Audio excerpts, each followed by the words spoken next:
Well, the sun was starting to get low in the sky. The alpenglow was beginning to develop on the mountains.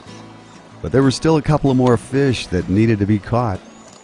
In this gorgeous little section of the Yampa River, private section, make sure you call Steamboat Fly Fisher and book a trip here with Steve Henderson, the host of Fly Fishing with a Guide.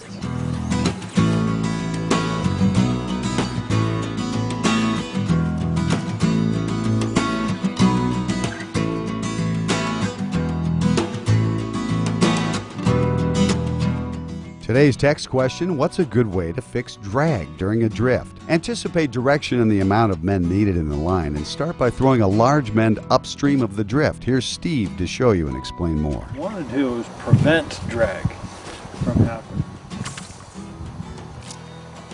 So anticipate the direction and the amount of men that you need to put in the line.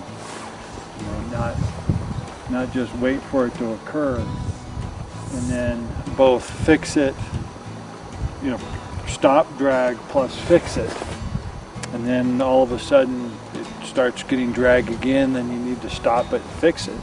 You're better off setting up your drift to start with.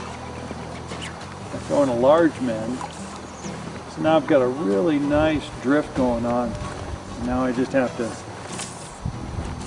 mend a little bit of line. Anybody who hasn't winter fished, you've got to try it. You know, everybody that's done it before knows how good the fishing can be.